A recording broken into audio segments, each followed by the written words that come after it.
चलिए दोस्तों, आज की इस वीडियो में लोग क्लास 10 के फिजिक्स के 5वें चैप्टर जिसका नाम है विद्युत धारा का चुंबकीय प्रभाव, इस चैप्टर को हम लोग एक ही वीडियो में पूरी तरह से फिनिश कर देंगे। देखो बुआ, इस चैप्टर में आपको पढ़ना क्या क्या है, चुंबक के बारे में पढ़ना है, विद्युत चुंबक के बारे में पढ़ना है, विद्युत क्षेत्र क्या होती है, विद्युत क्षेत्र रेखाएं कैसे बनती है, उसके बाद चुंबकीय क्षेत्र के लिए ओस्टेड का क्या प्रयोग था, मैक्सवेल का दक्षिण अस्त नियम, फ्लेमिंग का वाम अस्त नियम, फ्लेमिंग का भी दक्षिण अस्त नियम, परिनालिका पढ़ना, विद्युत चुंबकीय प्रेरण पढ़ना है, विद्युत मोटर का सचित्र वर्णन पढ़ना है, विद्युत यंत्र का सचित्र वर्णन पढ़ना, प्रत्यावर्ती और डिश धारा में क्या अंतर है, घरेलू वायरिंग की संरचना कैसे होती है, अति भारण और लघु पतन क्या है, मतलब ओवरलोडिंग और शॉर्ट सर्किट क्या है। तो इसमें आपको लगभग 13-14 पॉइंट आपको पढ़ने हैं और एक ही वीडियो में लोग कोशिश करेंगे कि आपका पूरा चैप्टर क्लियर हो जाए, जैसे 4 चैप्टर हम लोग क्लियर कर चुके हैं। ये 5वें चैप्टर विद्युत धारा का चुंबकीय प्रभाव। देखो इसमें क्या है कि जब किसी चालक में धारा प्रवाहित करी जाती है तो उसमें चुंबकीय क्षेत्र उत्पन्न हो जाती है। इस घटना को हमें मेन पढ़ना है। सबसे पहली बात है चुंबक के बारे में जानते हैं, चुंबक क्या होती है। देखो बुआ, चुंबक में 2 तरह का ध्रुव होता है, आप देखे होंगे चुंबक ऐसा होता है। चुंबक इसमें नॉर्थ और साउथ होता है, ये होता है एन और ये होता है एस। एन का मतलब नॉर्थ और दूसरा होता है साउथ। देखो चुंबक क्या होता है, तो लोहे वाले वस्तुओं को अपनी ओर आकर्षित करता है। तो कहने का मतलब क्या हो गया कि देखो जब चुंबक को आप लटकाएंगे तो हमेशा चुंबक उत्तर दक्षिण की दिशा में रुकता है। हमेशा वो किस दिशा में रुकेगा, वो पूरा पश्चिम की दिशा में नहीं रुकेगा। हमेशा वो किस दिशा में रुकता है, तो उत्तर दक्षिण की दिशा में रुकता है। ठीक है ना। कहने का मतलब चुंबक को लटकाने पर वो किस दिशा में रुकेगा, उत्तर दक्षिण दिशा में रुकेगा। यानी चुंबक के 2 ध्रुव, नॉर्थ और कौन सा नॉर्थ और साउथ है। अब देखो बुआ, ये चुंबक है। अब इसका क्या होता है ना कि मैंने बता दिया आपको कि चुंबक का जो ये 2 दिशाएं होती है, मतलब चुंबक का 2 ध्रुव होता है, एक नॉर्थ होता है, दूसरा क्या होता है, साउथ होता है। अब इस चुंबक के निकट कोई अन्य चुंबक आप लाना शुरू कर दीजिए। मान लीजिए आपका चुंबक है, ठीक है ना। चुंबक जान लेना, चुंबक क्या होता है, तो लोहे की वस्तुओं को अपनी ओर आकर्षित करता है। इसकी 2 दिशा होती है, 2 ध्रुव होता है, नॉर्थ और साउथ होता है। जब इसको लटकाएंगे तो ये उत्तर दक्षिण की दिशा में ठहरता है। अब देखो किसी भी चुंबक का अपना क्षेत्र होता है। देखो कहने का मतलब क्या है, मान लो कि इस चुंबक का देखिए, अब देखिएगा ये अगर मान लेते हैं ये चुंबक है, ठीक है ना, आपको दिखा रहा हूं, समझिए ध्यान से। ये मान लेते हैं ये चुंबक है और ये भी चुंबक है। अब ये चुंबक अस्थिर मतलब स्थिर है। अब इस चुंबक के निकट जैसे ही कोई चुंबक लगाएंगे, देखिए इनके बीच बल लगता है। उस बल को हम लोग चुंबकीय बल कहते हैं। यानी 2 चुंबक के बीच जो बल लगता है वो चुंबकीय बल कही जाती है। आपको 10th में नहीं पढ़ना, वो 12th में आपको पढ़ना, तो उसकी चर्चा हम लोग उसमें करेंगे। अगर ये कोई चुंबक है, इस चुंबक के निकट कोई अन्य चुंबक लाएंगे तो यहाँ पर कुछ बल का अनुभव होता है, जिसे हम लोग चुंबकीय क्षेत्र कहते हैं। ये चुंबकीय क्षेत्र क्या होती है, देखो किसी भी वस्तु का अपना क्षेत्र होता है। ये चुंबक है तो इसका कहीं ना कहीं प्रभाव कुछ दूर तक फैला होगा ना, इसका प्रभाव उस क्षेत्र में, मान लो ये चुंबक है, इसका प्रभाव यहाँ तक फैला हुआ है, ठीक है ना। अगर मान लेते हैं हाई कोई चुंबक यहाँ तक आएगा तो कोई दिक्कत नहीं होगा, लेकिन जैसे ही उसके क्षेत्र में प्रवेश करेगा, ये वाला चुंबक वहां पर बल लगाना शुरू कर देगा। जैसे मान लो कोई लड़का है, उसके पास कोई सुंदर लड़की आ गई, तो भैया लड़का तो बिगड़ जाएगा ना, क्योंकि देखो अपोजिट चीजें क्या करते हैं, एक दूसरे को आकर्षित करते हैं। अगर इसका ध्रुव ये एस है और इधर एन आ गया तो ये क्या करेगा, सट जाएगा। लेकिन अगर इधर भी एस है, इधर का भी ध्रुव एस है, इधर का भी ध्रुव आ रहा है जो एस है, तो ये क्या करेगा, दूर भगाएगा, उसको ढकलेगा, भागो। सेम चीजें कभी आकर्षित नहीं करते, प्रतिकर्षित करते हैं। तो याद रखिएगा क्या होता है ना, चुंबक में भी गुण चलता है। साउथ क्या करेंगे, मतलब साउथ का मतलब दक्षिणी ध्रुव एक दूसरे से दूर भागते हैं, और उसका जो अलग अलग ध्रुव होता है वो क्या करता है, आकर्षित करते हैं। यानी बोल सकते हैं यहाँ पर कि सजातीय ध्रुव एक दूसरे को रिपल्सन प्रतिकर्षित करते हैं, लेकिन विजातीय ध्रुव एक दूसरे को आकर्षित करते हैं, ये कह सकते हैं। तो किसी भी चुंबक का एक अपना क्षेत्र होता है और उसके क्षेत्र में कोई अन्य चुंबक आएगा तो वो क्या करेगा, एक बल लगाता है, बल का अनुभव करता है, जिसे हम लोग बोलते हैं चुंबकीय क्षेत्र कहते हैं। तो चुंबकीय क्षेत्र क्या होता है, तो बोल सकते हैं प्रत्येक चुंबक का अपना क्षेत्र होता है, उसके क्षेत्र में कौन आकर प्रवेश करेगा तो क्या करेगा, चुंबक बल लगाएगा। इसी को हम लोग क्या बोलते हैं, चुंबकीय क्षेत्र कहते हैं, ठीक है ना। अब देखो मैंने बताया ना, मान लीजिए हम राजा हैं, ठीक है ना, तो राजा का एक क्षेत्र होता है कि मेरा यहाँ तक क्षेत्र फैला हुआ है। उसी प्रकार से अगर कोई दूसरा हमारे क्षेत्र में प्रवेश करेगा तो हम उस पर कार्रवाई करेंगे। समझ में आ रही है। बिहार के मुख्यमंत्री नीतीश कुमार जी है, तो क्या जाके यूपी में नियम लगा सकते हैं, नहीं लगा सकते, क्योंकि भैया आप बिहार में ही कुछ भी कर सकते हैं, यूपी में नहीं कर सकते। हाँ, भारत के प्रधानमंत्री कुछ भी कर सकते हो, क्योंकि भाई उनका पूरा भारत पर वर्चस्व रहता है, ठीक है। देखो यहाँ पर तो क्या होता है ना, प्रत्येक चीज का अपना क्षेत्र होता है, उसी प्रकार चुंबक का भी क्षेत्र होता है। उसके क्षेत्र में कोई अन्य चुंबक लाएंगे तो एक बल का अनुभव करना पड़ता है, उस हम लोग बोलते हैं चुंबकीय क्षेत्र। और डिफिनेशन कैसे लिखिएगा, डिफिनेशन आपको बस लिखना कैसे मैं समझा रहा हूं। देखो डिफिनेशन आपको कैसे लिखना है कि किसी भी चुंबक का एक अपना क्षेत्र होता है, उसके क्षेत्र में अन्य चुंबक लाने पर वो एक बल का अनुभव करता है, जिसे हम लोग चुंबकीय क्षेत्र कहते हैं। अब देखो चुंबकीय क्षेत्र क्या होता है बाबू, ये समझो।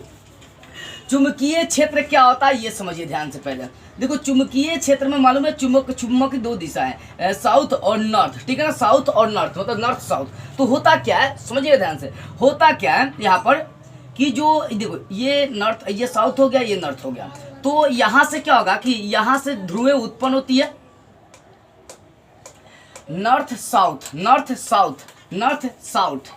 अभी मैं आपको दिखा रहा हूं कि क्या होती है चुंबकीय क्षेत्र रेखाएं। देखो वो चुंबकीय क्षेत्र रेखा एक बंद वक्र होती है, क्या होती है, बंद वक्र होती है। साउथ हो गया, ये नॉर्थ हो गया, ये साउथ हो गया, ये नॉर्थ हो गया, ये साउथ हो गया, ये नॉर्थ हो गया। चुंबकीय क्षेत्र रेखा जो उत्पन्न होती है, चुंबकीय क्षेत्र रेखा जो होती है ना, वो अंदर की ओर साउथ से नॉर्थ की दिशा में जाती है। किधर, ऐसे। और जो बाहर होता है ना, वो नॉर्थ से साउथ की दिशा में जाती है। यानी अगर कही जाए, देखो यहाँ पर अलग से मैं आपको समझाना चाहिए, अगर ये चुंबक है और इसकी दिशा ये नॉर्थ है, इसकी दिशा अगर साउथ है, तो ये नॉर्थ से साउथ की दिशा में उत्पन्न होंगी बाहर की ओर, लेकिन अंदर की ओर साउथ से नॉर्थ की दिशा में जाती है। ये होता है चुंबकीय क्षेत्र रेखा। बोल सकते हैं चुंबकीय क्षेत्र रेखाएं एक बंद वक्र होती है, एक बंद काल्पनिक वक्र होती है, जो चुंबक के अंदर साउथ से नॉर्थ में जाती है, लेकिन चुंबक के बाहर नॉर्थ से साउथ की दिशा में जाती है। देखो ये इधर इधर साउथ लिए, इधर नॉर्थ लिए, तो ये अंदर की ओर जाएगी कहाँ, साउथ से नॉर्थ, लेकिन बाहर की ओर नॉर्थ से साउथ जाएगी। इसको सिंपली अगर मैं आपको समझाऊं ऐसे, अगर ये नॉर्थ है, ये नॉर्थ है और ये साउथ है, ठीक है ना, तो ये नॉर्थ से उत्पन्न होती है चुंबकीय क्षेत्र रेखा है, ठीक है ना,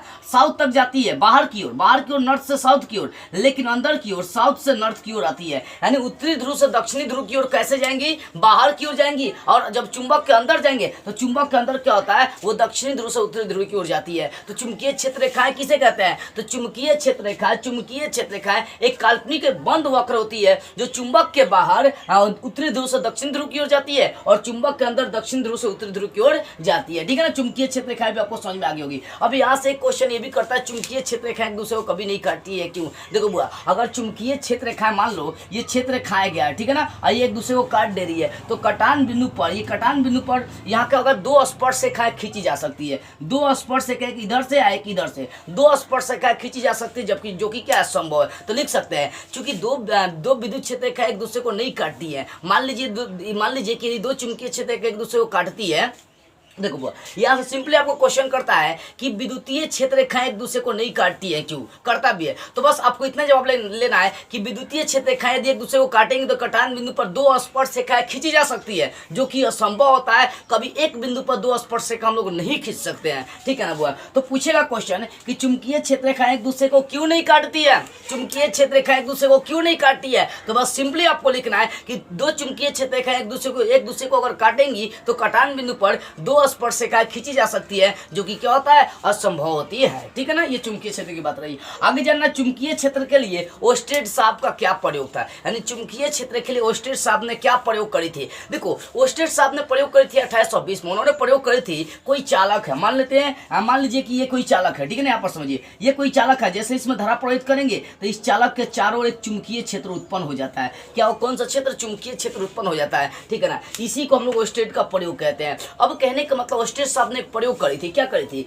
देखो यहाँ पर 3 पिक्चर बना हुआ है। पहले प्रयोग करी थी कि जब किसी चालक में धारा प्रवाहित नहीं करेंगे तो उसके कंपास वाले सुई में कोई परिवर्तन नहीं होगा, लेकिन जैसे ही उसमें धारा प्रवाहित करेंगे, उसी परिपथ में धारा प्रवाहित करेंगे तो कंपास के सुई में देखिए विक्षेप हो जाता है ना, ऊपर की ओर उठ गया रंगा हुआ भाग। अब वैसे ही अगर धारा का दिशा परिवर्तित करें, देखो अभी इस चित्र में धारा इधर की ओर जा रही है, लेकिन जैसे ही धारा की दिशा परिवर्तित किया गया तो कंपास के सुई का भी दिशा क्या होगा, पलट गई है। यही था ओस्टेड साहब का प्रयोग। ओस्टेड साहब यही कहना चाहते हैं कि धारा की दिशा में परिवर्तन करने से वहां पर सुई की दिशा भी क्या होती है, परिवर्तित हो जाती है, यानी चुंबकीय क्षेत्र की दिशा भी परिवर्तित हो जाती है। यानी चुंबकीय क्षेत्र की दिशा किस पर निर्भर करती है, धारा की दिशा पर निर्भर करती है। तो आप पूछेगा कि ओस्टेड के नियम को लिखिए, तो 3 पिक्चर आपको बनाना पड़ेगा। ये पहले का पिक्चर में धारा नहीं बढ़ी है, दूसरा का पिक्चर में धारा बहती हुई दिखाई देनी चाहिए, और तीसरा में आपको धारा की विपरीत दिशा लेकर चलना है। अगर इसमें आप इधर दिखाएं तो आपको इसमें इधर डायरेक्शन लेकर चलना पड़ेगा। तो लिखना कि पहले चित्र में लिखेंगे,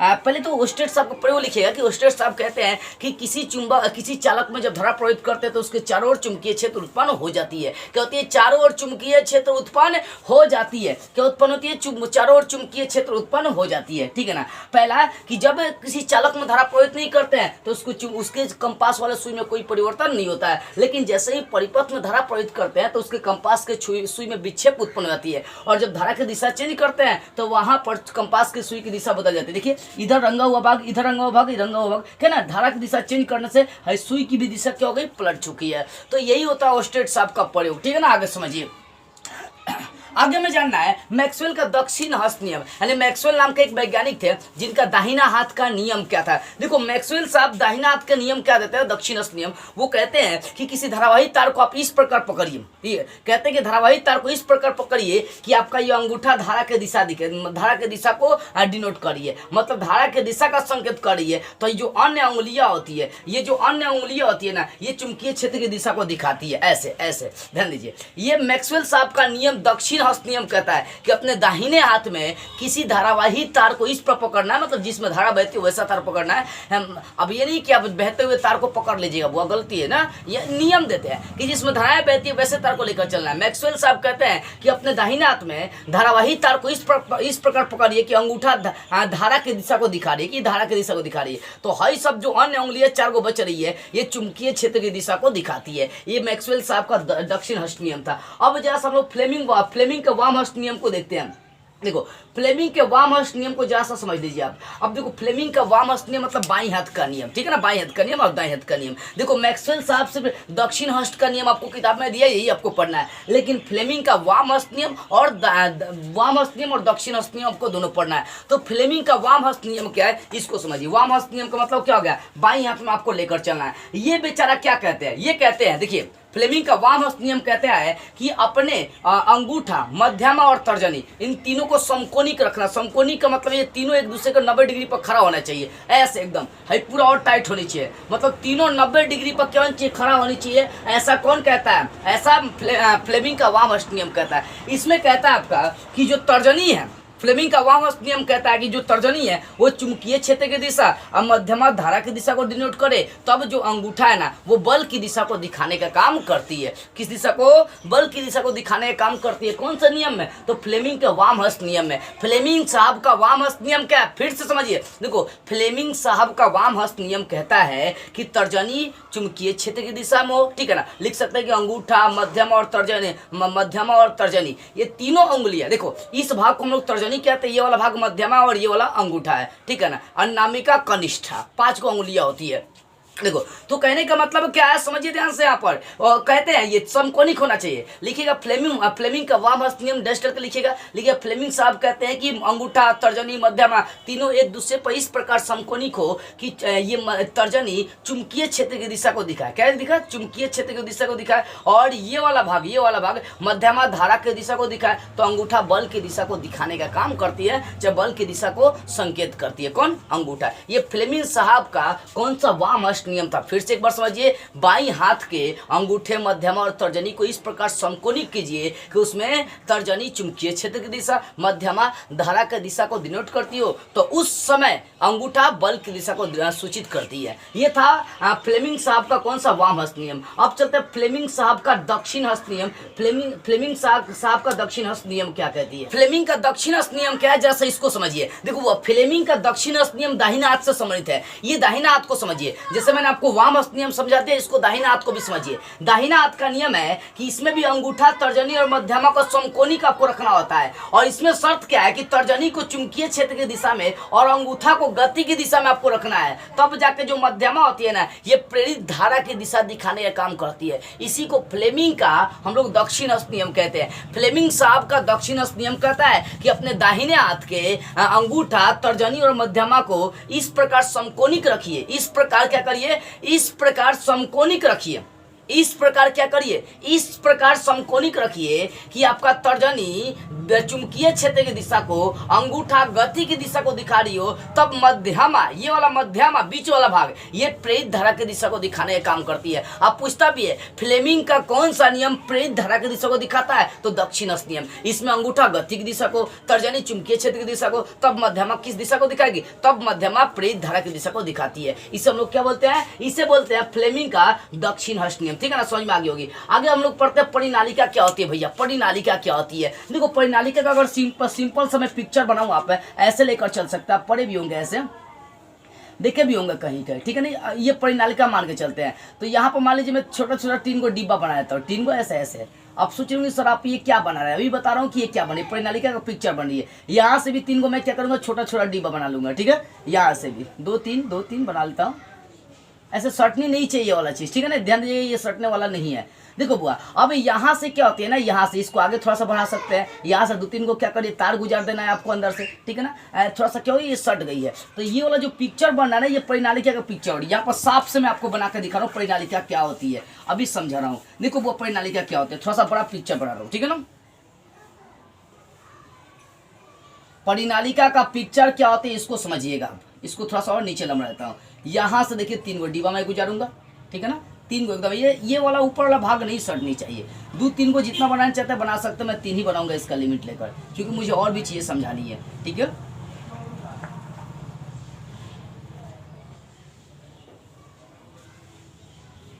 समझते चलेगा परिनालिका, ये वाला जो पिक्चर है परिनालिका का हो जाएगा, ये वाला भाग को थोड़ा सा आगे लंबा देंगे। अब यहाँ से 3 को मैं तार गुजार दे रहा हूँ, एक इस दिशा में,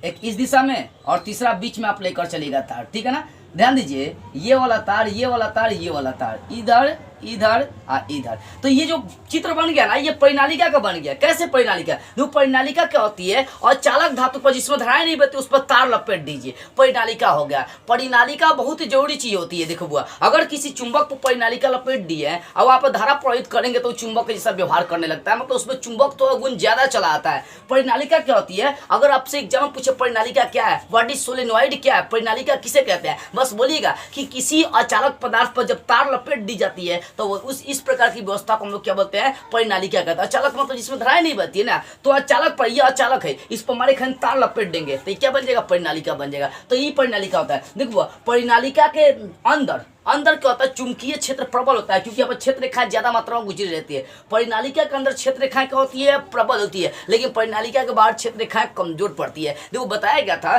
कि क्षेत्र रेखाएं जितनी पास होंगी, चुंबकीय क्षेत्र रेखाएं जितने नजदीक होंगी उतना प्रबल लगता है, लेकिन चुंबकीय क्षेत्र रेखाएं जितना दूर रहेंगी उतना वो क्या होता है, कमजोर होता है, ठीक है ना। मतलब उतना उसके पास चुंबकीय क्षेत्र रेखा नॉर्मल रहता है, वीक रहता है, ठीक है ना। तो परिनालिका किसे कहते हैं, तो बोल सकते हैं अचालक पदार्थ पर जब तार को लपेट देते हैं तो इस प्रकार की व्यवस्था को हम लोग परिनालिका कहते हैं। परिनालिका के अंदर चुंबकीय क्षेत्र मजबूत होता है, उसके बाहर कमजोर होता है, ठीक है ना। ये समझ में आ गई होगी। अब देखो बुआ, एक चीज और आता है, विद्युत चुंबक तो मैंने आपको समझा दिया कि जब किसी चुंबक में क्या करते हैं, तार लपेट देंगे, क्या करेंगे, जब किसी चुंबक में तार लपेट देंगे, उसमें धारा प्रवाहित करेंगे तो उसके अंदर चुंबक तो आ जाती है, लेकिन ये चुंबक तो का गुण कब तक रहेगा। देखो बुआ समझो इस चीज को सिंपली, यहाँ पर अगर कोई लोहा लेकर चल रहे हैं, ये लोहा, ठीक है ना, ये लोहा के कण है, इसमें हमारे खरी तार के कण लपेट दिए, बहुत सारी इसमें तार लपेट दिए। अब इसमें धारा प्रवाहित करेंगे ना, तो ये चुंबक का जैसा व्यवहार करने लगेगा। तो ऐसे ही चुंबक को हम लोग विद्युत चुंबक कहते हैं। सिंपली आप बोल सकते हैं कि विद्युत चुंबक एक ऐसा चुंबक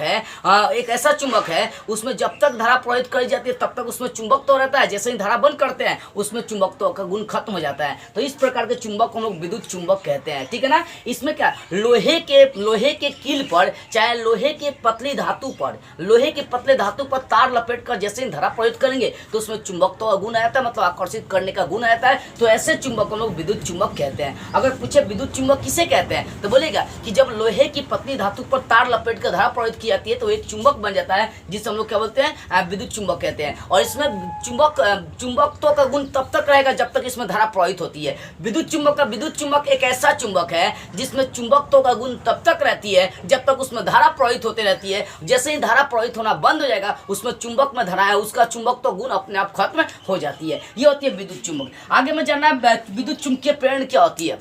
देखो बुआ, विद्युत चुंबकीय प्रेरण क्या होती है, इलेक्ट्रिक मैग्नेटिक इंडक्शन क्या होता है, विद्युत चुंबकीय प्रेरण। चुंबक और कुंडली लेकर चलिए, चुंबक मान लो ये कुंडली है, यहाँ पर मैंने क्या किया, चुंबक उठा लिया, चुंबक ये एन और ए से, तो ये देखो ये चुंबक और कुंडली के बीच जब गति कराई जाती है तो यहाँ कुंडली में धाराएं बहने लगती है। इसी घटना को विद्युत चुंबकीय प्रेरण कहते हैं। देखो आपकी किताब में 10 वाले बच्चे के लिए विद्युत चुंबकीय प्रेरण ज्यादा नहीं पढ़ना है, ठीक है ना, बस इसका डिफिनेशन जानना है। तो एक चुंबक ले लीजिए, एगो कोई भी कुंडली लेकर चलिए, इनके बीच गति करा दीजिए, तो गति होने की वजह से इसमें धाराएं बहने लगती है, कुंडली में धारा उत्पन्न हो जाती है। इसी घटना को हम लोग विद्युत चुंबकीय प्रेरण कहते हैं। चुंबक और कुंडली लेकर देखकर इनके बीच अपेक्षिक गति कराना, और जैसे ही गति होगी कुंडली में धाराएं उत्पन्न हो जाती है। इसी घटना को विद्युत चुंबकीय प्रेरण कहते हैं। आगे आपको समझिए क्या पढ़ना है, आगे आपको पढ़ना है विद्युत मोटर का सचित्र वर्णन। तो मोटर मैं पहले भी पढ़ा चुका हूँ, इसका लिंक डिस्क्रिप्शन में दे दूंगा, जाकर देख लीजिएगा। ये विद्युत 5 नंबर में पूछेगा कि विद्युत यंत्र का सचित्र वर्णन करे। आगे है विद्युत, देखो विद्युत मोटर क्या होता है, सिंपली अगर समझाऊं तो विद्युत मोटर विद्युत ऊर्जा को यांत्रिक ऊर्जा में बदलती है, लेकिन विद्युत यंत्र यांत्रिक ऊर्जा को विद्युत ऊर्जा में बदलने का काम करता है।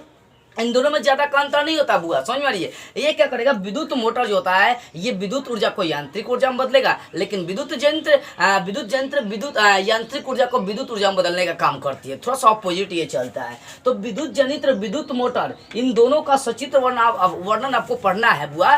तो ये वीडियो थोड़ा सा लंबा हो जाएगा, इसलिए इसका लिंक मैं डिस्क्रिप्शन में दे दूंगा, आप वहां पर जाकर देख लीजिएगा और इसको विस्तार से समझ लीजिएगा, ठीक है ना। तो विद्युत मोटर का सचित्र वर्णन करे और विद्युत जनित्र का भी सचित्र वर्णन करे, इन दोनों का लिंक मैं डिस्क्रिप्शन में दे दूंगा, आप वहां से जाकर देख लीजिएगा। अब आगे में पढ़ना है कि प्रत्यावर्ती धारा और डिश धारा में क्या अंतर होती है। देखो बुआ, प्रत्यावर्ती धारा क्या होती है, इसको मैं मिटा रहा हूं, ये परिणालिका का पिक्चर था, ठीक है।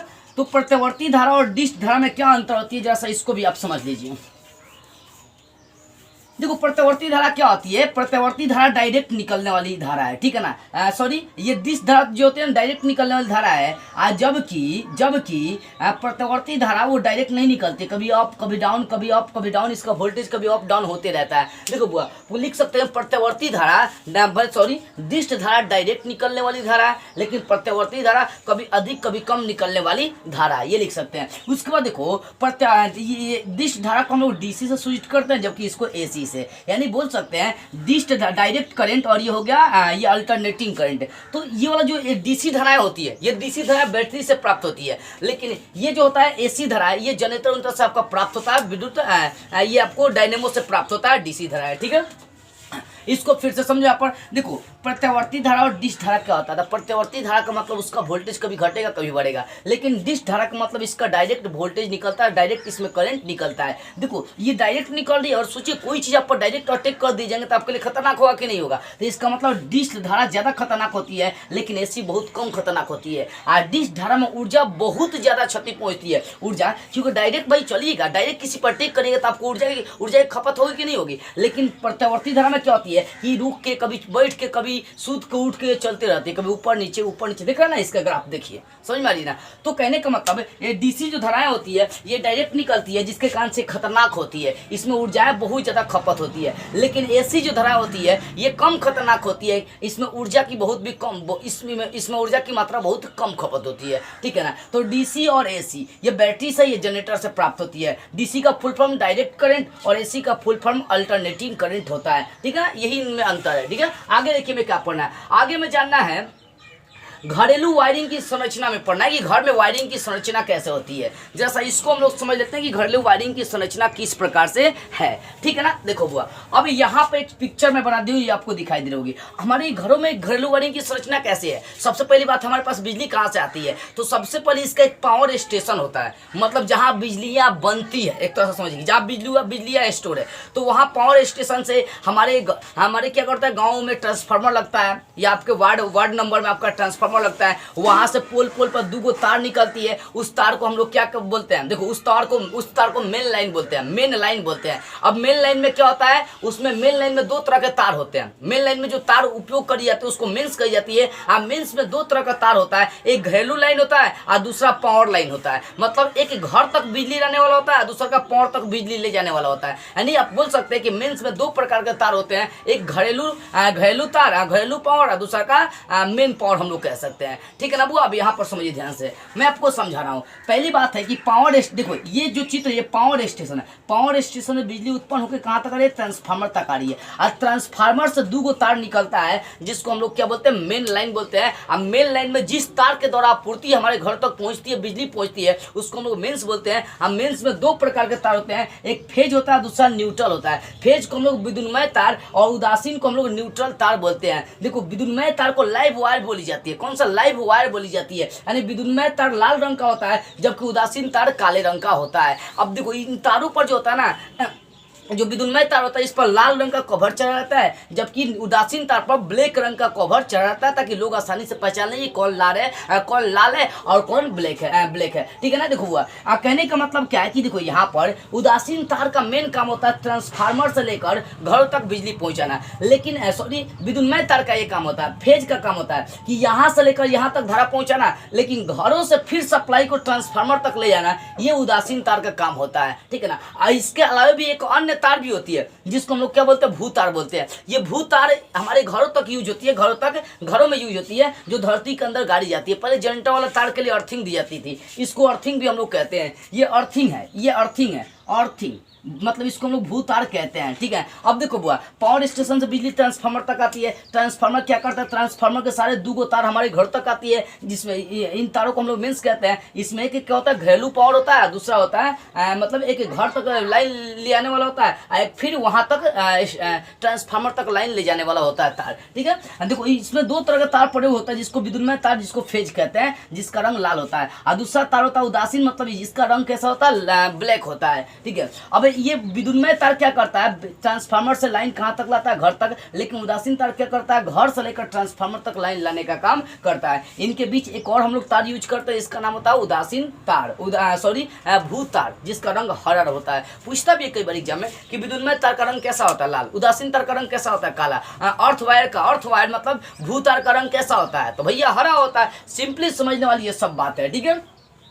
इतनी आपको समझ में आ गई। अब देखो हमारे घरों में जो परिपथ बनती है वो 2 प्रकार की बनती है, एक 5 एम्पियर की परिपथ बनती है, दूसरा का 15 एम्पियर की परिपथ बनती है। ये 5 एम्पियर की परिपथ पंखा बल्ब जलाना हो तो उसके लिए हम लोग यूज करते हैं, लेकिन मान लो जहाँ पर आयरन चलाना हो, मतलब स्त्री चलाना हो, जहाँ पर हीटर चलाना हो, जहाँ पर बड़े बड़े सामानों का यूज करना हो, तो वहाँ पर हम लोग क्या है 15 एम्पियर का परिपथ बनाते हैं। तो 2 तरह का परिपथ हमारे घरों में बनाई जाती है। अब देखो हमारे घरों में जो बिजली की आपूर्ति होती है, वो जो आपूर्ति है उसका है 220 वोल्ट 50 हर्ट्ज की आपूर्ति होती है हमारे घरों में। हर्ट्ज क्या है, तो हर्ट्ज आवृत्ति का ऐसे मात्रा का। ठीक है ना। यानी हमारे घरों की जो बिजली की आपूर्ति होती है वो 220 वोल्ट 50 हर्ट्ज की होती है। कितनी, 220 वोल्ट 50 हर्ट्ज की। कई बार ऑब्जेक्टिव में पूछा भी है कि हमारे घरों की आपूर्ति कितनी है, तो भाई हमारे घरों की जो आपूर्ति है वो 220 वोल्ट 50 हर्ट्ज की है। ठीक है। इसको आप याद रखिएगा। यानी हमारे घरों में 2 तरह का परिपथ बनाया जाता है, एक 15 एम्पियर का, दूसरा 5 एम्पियर का। ये 5 एम्पियर वाला थोड़ा सा क्या होता है, छोटे मोटे सामान बल्ब पंखाओं का लिए, लेकिन 15 एम्पियर का जो सामान होता है ये अधिक धारा खींचने वाले सामानों के लिए बनाई जाती है। ठीक है। अब देखो परिपथ है, ये परिपथ बनाया जाता है, तो परिपथ में फ्यूज और स्विच 2 लगाई जाती है। फ्यूज क्यों लगाई जाती है, फ्यूज क्या है, तो फ्यूज भैया आपका एक ऐसा उपकरण है जो आपके परिपथ को भंग होने से, जलने से बचाता है। परिपथ में कभी कल धाराएं इतनी अधिक बहने लगती है कि परिपथ ही टूट जाती है, परिपथ भंग हो जाती है, तो उसी से बचाने के लिए हम लोग फ्यूज का प्रयोग करते हैं। हालांकि इसके पिछले वाले चैप्टर में भी आपको फ्यूज के बारे में पढ़ा दिया गया था। हम लोग को मेन यहाँ पर जानना है परिपथ में। देखो अब परिपथ में अगर स्विच जोड़ना हो, फ्यूज जोड़ना हो, वो हमेशा विद्युन्मय तार में, मतलब लाइव वायर में, मतलब फेज में जोड़ी जाती है। पूछता भी है स्विच को किस तार में जोड़ी जाती है, तो विद्युन्मय तार में। फ्यूज को भी किस तार में जोड़ी जाती है, विद्युन्मय तार में। ये ऑब्जेक्टिव के लिए आपका क्वेश्चन बन जाएगा। तो चलिए ये परिपथ की घरेलू संरचना की वायरिंग आपको समझ में आ गई होगी। ठीक है ना। अब हमें पढ़ना अति भारण और लघु पतन पढ़ना कि अति भारण क्या, लघु पतन क्या है। देखो अति भारण का मतलब ओवरलोडिंग हो गया, और इसके बाद लघु पतन का मतलब होगा शॉर्ट सर्किट हो गया। ओवरलोडिंग का मतलब क्या होता है, मान लीजिए हमारे घर में बल्ब जल रहा है, पहले से ही बल्ब जल रही है, अब क्या हुआ कि डायरेक्ट में वहाँ पर पंखा भी चलाने लगा, टीवी भी चलाने लगा, वहाँ पर स्त्री भी चलाने लगा, हीटर भी चलाने लगा, तो ये ओवरलोडिंग हुई। ये क्या करेंगे, मतलब क्या होगी, ज़्यादा अपने अंदर बिजली खींच लेंगी, मतलब सीमा से ज़्यादा बिजली खींचना शुरू कर देंगी। तो इस तरह की घटना को हम लोग अति भारण कहते हैं। इंग्लिश समझना है, अति भारण का इंग्लिश होता है ओवरलोडिंग। क्या होता है, ओवरलोडिंग। अति भारण का इंग्लिश होता है ओवरलोडिंग, मतलब ज़्यादा सामान यूज करने से बिजली की आपूर्ति कम हो जाना, यानी बिजली ज़्यादा खींचने लगेंगी। इसी घटना को हम लोग अति भारण कहते हैं। और लघु पतन में क्या होता है, तार सट जाएंगी, चिंगारियां उत्पन्न होना शुरू हो जाती है। तो अति भारण किसे कहते हैं, लिख सकते हैं अति भारण कि जब कोई वस्तु या जब कोई सामान अपने क्षमता से ज्यादा बिजली खींचने लगती है, धारा खींचने लगती है, इस घटना को हम लोग अति भारण कहते हैं। लेकिन लघु पतन का इंग्लिश होता है शॉर्ट सर्किट, यानी लोग बोल सकते हैं कि जब उदासीन तार और विद्युन्मय तार ये क्या होता है, किसी कारणवश से आपस में सट जाते हैं। देखो इन तारों पर क्या होता है, विद्युत रोधी पदार्थ गति रहती है, मतलब जिसमें धाराएं नहीं बह सकती है। देखिए कवर लग रहा था, उसको अचालक कहते हैं। तो क्या होता है ना, कभी कभी अचालक पदार्थ हट जाता है और ये विद्युन्मयता उदासीन तार क्या होता है, आपस में सट जाते हैं। और सटने की वजह से क्या होता है ना, धारा की दिशा में डायरेक्ट ज्यादा मतलब कि बहने लगती है, जिसकी वजह से चिंगारियां उंगारी आने लगती है और परिपथ हमारा भंग हो जाता है। इसी घटना को हम लोग क्या बोलते हैं, लघु पठन। तो बोल सकते हैं कि जब परिपथ में शॉर्ट होने की वजह से, शॉर्ट सर्किट यानी परिपथ में तार आपस में सट जाने की वजह से परिपथ में डायरेक्ट धाराएं ज्यादा बहने लगती है, इस घटना को हम लोग लघु पतन कहते हैं। लघु पथन के कारण से परिपथ में चिंगारियां उत्पन्न होने लगती है। तो अति भारण का मतलब अति भारण, अति कर दिया यानी ज्यादा समय लगा दिए, ज्यादा करंट खींचना शुरू कर दिया। लघु पतन में तार सट गया, वो शॉर्ट करना शुरू कर दिए। लघु पतन होती है धाराएं अधिक बहना, ठीक है ना। दोनों में हानि परिपथ को पहुंचती बहुत ज्यादा है, दोनों में हानि। ज्यादा लोड होता है, देखिए उड़ जाता है, बल्बे उड़ जाएगा आपका, एथी है आपका ये कहो जाएगा, जो लगा हुआ था ना बोर्डे उड़ जाएगा। वही कई बार देखा गया, मैं भी 26 जनवरी को प्रोग्राम करा रहा था, तो उसमें क्या होगा, ज्यादा बॉक्स जोड़ दिया गया तो जो बोर्ड था वही उड़ गया, बोर्ड ही खराब हो गया। अति भारण ओवरलोडिंग इसको हम लोग कहते हैं, ठीक है ना। लघु पथन में शॉर्ट सर्किट होता है, इसमें तारे सट जाएगा, आपका शॉर्ट सर्किट हो जाएगा वो। तो इस तरह से मैंने आपको अति भारण, लघु पथन, इसमें जो भी चीजें थी मैंने आपको समझा दिया। क्या क्या समझाया, चुंबक क्या होती है, विद्युत चुंबक क्या होती है, चुंबकीय क्षेत्र क्या होते हैं, चुंबकीय क्षेत्र रेखाएं क्या होती है, चुंबकीय क्षेत्र के लिए ओस्टेट साहब का क्या प्रयोग है, मैक्सवेल का दक्षिणस्थ नियम क्या है, फ्लेमिंग का वामस्थ नियम क्या है, फ्लेमिंग का दक्षिणस्थ नियम का प्रणाली का क्या है, विद्युत चुंबकीय क्षेत्र प्रेरण क्या है। ये वाला दूगों का लिंक मैं दे दूंगा डिस्क्रिप्शन में। विद्युत मोटर का सचित्र वर्णन करें और विद्युत यंत्र का सचित्र वर्णन करें, इसको आप जाकर देख लीजिएगा। उसके बाद प्रत्यवर्ती और दिश धर्म में अंतर स्पष्ट करना है, घरेलू वायरिंग की संरचना कैसे है, अति भारण और लघु पतन क्या है, ये सारी चीजें मैंने आपको समझा दिया, ठीक है ना। तो आपके लिए काफी मेहनत कर जा रही है, तो आपका बस एक काम है, इस वीडियो को जितना हो सके हर जगह फैलाने का आप लोग काम करिए। तो बस आज की इस वीडियो में इतना ही। अगले वीडियो में हम लोग इसके अगले वाले चैप्टर को स्टार्ट करते हुए फिर मिलेंगे।